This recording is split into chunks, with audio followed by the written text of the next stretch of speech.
ویسے تو کسی کا ایسا کوئی نہیں ہوتا جو اسے اس ہی کی طرح سمجھ سکے.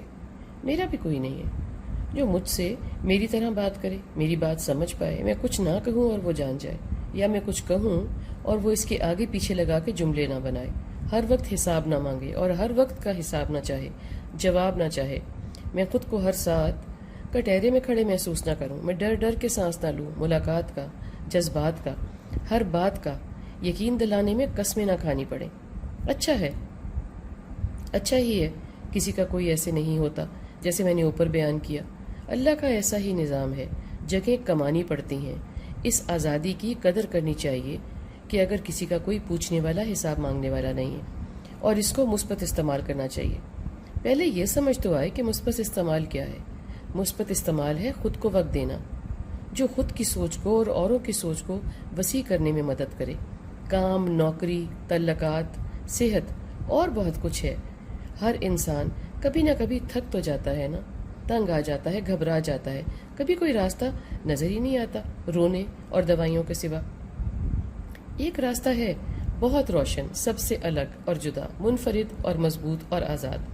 خود مختار مقام، جگہ، راستہ، بشرطیہ مثبت نتائج. وہ ہیں فنون لطیفہ. مشکل لگا تو آسان بنائے دیتی ہوں. لفظ مشغلہ تو آسان ہے نا، کوئی بھی اپنا لو، کچھ نہیں مانگتا. لگا بندہ وقت، جگہ، وسائل، شکل، عقل یا بہت زیادہ ہی تعلیم. ہر زندگی سے گزرنے والا لکھ سکتا ہے. لکھا پڑھا نہ ہو تو کسی نہ کسی موضوع پر بات تو کر سکتا ہے نا. اللہ کے نظاروں سے محسوس ہونے والا پینٹ کر سکتا ہے. نہ کر سکتا ہو، خوبصورت نقشہ تو کھینچ سکتا ہے نا. کوئی بھی گا سکتا ہے. باتھ روم سنگر ہم سب نے سنا ہے نا، مذاق بن گیا ہے. بجا بھی سب سکتے ہیں، تالیاں بجاتے ہیں، پرات بجاتے ہیں اور خوش ہوتے ہیں. دکھ، غم، غصہ سب نکالتے ہیں. بہت کچھ اور کیا جا سکتا ہے بغیر اوزاروں کے، قلم دوات کے، کاغذ اور رنگوں کے. مسکراہٹیں بانٹنے کا کام لے لے نا، کام اپنا لے، کوئی دھیلا نہیں لگے گا. ان سب کے بغیر بھی ہماری زندگی رنگین ہو سکتی ہے، اور ہمارا شکل بھی. اور بہت بہت کچھ ہے جو اپنایا جا سکتا ہے خود کی بڑھوتری کے لیے اور خود کے زمانے کے لیے. ہم یہ سب کچھ بیچنے کے لیے نہیں کریں گے، نہ ہی لوگوں کے لیے، بلکہ خود کے لیے، اور صرف خود کے لیے اور بس.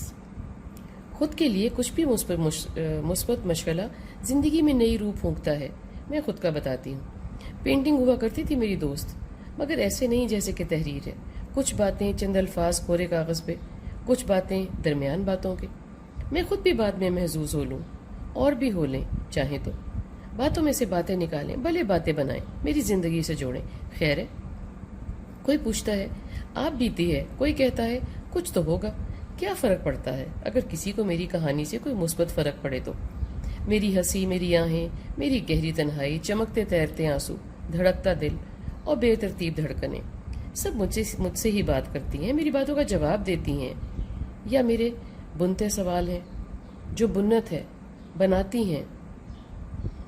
جس کا انتظار ہے وہ آتا نہیں، جو آ جاتا ہے وہ ملتا نہیں، جو ملتا ہے وہ وجود ہوتا ہے، جو وجود ہوتا ہے اس کا بس وجود ہوتا ہے، بے روح وہ موجود نہیں ہوتا.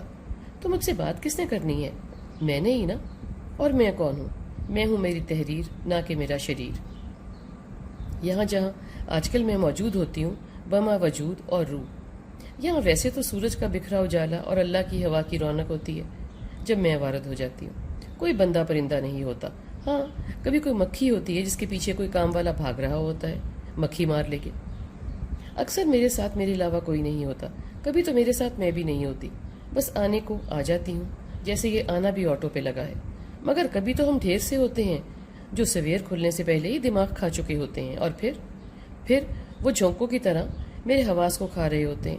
چونکہ دن بھر بھی ان کو ساتھ ہی لٹکنا ہوتا ہے، سو بلا تکلف، بلا معاوضہ یہاں بھی چلے آتے ہیں لکھائی اور پڑھائی غارت کرنے کو. ہر وقت کا لٹکاوا کی بھی کیا مصیبت ہے.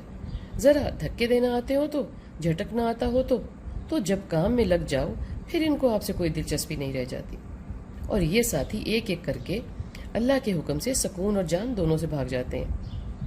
کوئی 12 ساڑھے 12 سے اوپر ہوتے ہیں، اب یہ جگہ پر رونق ہو جاتی ہے. چہل پہل، چٹکلے اور ان پہ کہہ کے مصروف خلقت، ڈھکی چھپی ملاقاتیں، اشاروں میں باتیں اور معنی خیز مسکراہٹیں، سب روا ہے، جائز اور مقبول. مگر اسی چہل پہل میں وہ دیکھو وہ حسین چہرہ اس اداس مسکراہٹ لیے گمسم بیٹھا ہے، اس کی طرف کوئی متوجہ کیسے ہو اور کیوں کرو؟ کسی کو اوروں کا غم نظر ہی نہیں آتا، اور آئے بھی کیسے؟ سب بینا نابینا ہے، حساسیت سے دور، بے حس، بھرپور۔ شاید جانتے ہی کم ہیں، اور جان بھی جائیں تو مانتے کم ہیں، اور مان بھی جائیں تو ماتھے پہ آئی بالوں کی لٹ کی طرح پھونک مار کے اڑا دیتے ہیں، جیسے کہ خیال آیا ہی نہ تھا، دھیان ادھر گیا ہی نہ تھا۔ ویسے جن خیالات کو عملی جامہ یا علمی جامہ پہنانا نہیں ہوتا، ان کو کہیں بھی جگہ دینے کا فائدہ؟ ان خیالات یا احساسات کا گزر جانا ہی بہتر ہے۔ جی ہاں، فائدہ کیا؟ اس خیال کو ٹھہرنے دینے کے تو ہزاروں نقصانات ہی ہیں۔ اگر نہ بھی ٹھہرے اور صرف گزر ہی جائیں تو بھی بہت سے برباد اور آفٹر شاکس۔ یہ سب آل فال صرف میں ہی سمجھ رہی ہوں کہ کیا میں کہہ رہی ہوں۔ بھئی تم کال کرنا تو بس کرو نا، مجھے ابھی بات نہیں کرنی، میں پہلے ہی بے ترتیب سوچوں کے فقدان پہ کھڑی ہوں۔ خود کی دوست، خود کی تحریر کی طرف دیکھ رہی ہوں۔ تحریر ہی ہے جو مجھے زندہ رکھتی ہے۔ بات کر لو تو بات بنا دو، تو بات بتا دو تو آنسو چھپا لو، تو جھڑی لگا لو تو سب سہ جاتی ہے۔ دل کی بھڑاس نکالو، کوئی پرانا عشق سنا لو، کسی قتل کو کان میں بتا دو، اس نے کسی کو نہیں بتانا، دوست ہے نا۔ میں سب سے کہتی ہوں تحریر کرو، تحریر میں گم ہو جاؤ، تحریر میں نمایاں ہو جاؤ، گرتے پڑتے تحریر کرو، تحریر ہو جاؤ، ہمیش کی پا جاؤ۔